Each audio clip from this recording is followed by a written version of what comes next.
Hello once again, this is apt-s, and in this video we're going to go over a little bit about cout statements and cin. So, in C++, sometimes we want to be able to see things, we kind of want to display them to this screen. And so what we have is we have a keyword called cout, just like that, C-O-U-T, cout. In order for this to actually work, you're going to have include iOS stream and using namespace standard. So you're going to have these two statements right here. So basically what cout is it's a function that lets us display things to the screen, and generally text. And so if we wanted to display something, we're going to have to add in these two arrow brackets. So just like that, facing towards the left, or I guess the pointy end towards the left. And I guess if you wanted to display text, you're going to have in quotation marks something. This is text. Yippee. Alrighty.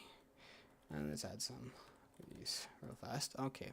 And there you go. We could just end it with a semicolon just like that. And we can go ahead and hit debug and just see what happens. Oh, well, it displayed, but we didn't actually get to see it, just because all it's doing is taking whatever this line is, it's processing it, it's displaying it to the screen, and then it's ending. Because right after that, we just return. We just basically end.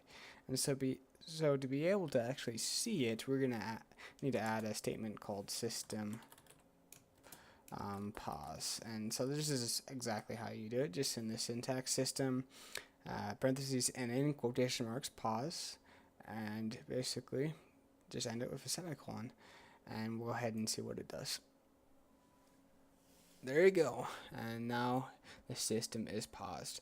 And so what it's doing is it's pausing it right after, so basically it runs the statement and it gets to here, and it's waiting for us to actually do something. And so for it to continue, we're going to have to press any key to continue. And so let's just go ahead and press enter, and there we go.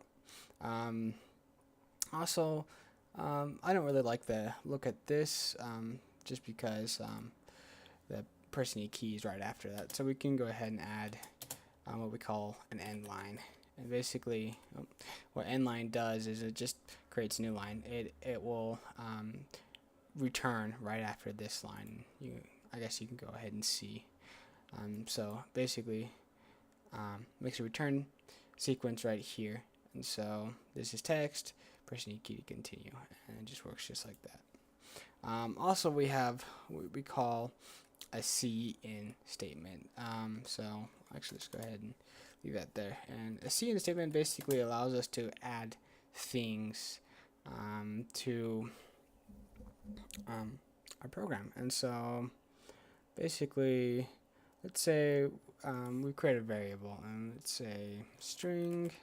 We're going to have to include string in here for this to work. So include the library string, and so string word, and let's go ahead and do what we call a cin.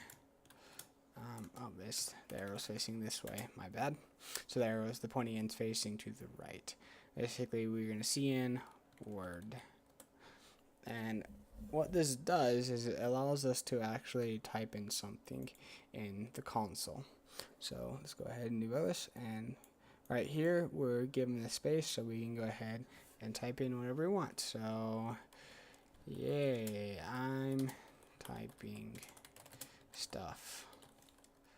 Oh, stuff. Okay, and if we want to end this, just go ahead and press enter, and then press any key to continue. So go ahead and do that. So those are some basic functions in C++. They're very handy, especially when we're debugging something or we want something to be displayed to the console. So just remember these, they're very handy. I hope this video helped.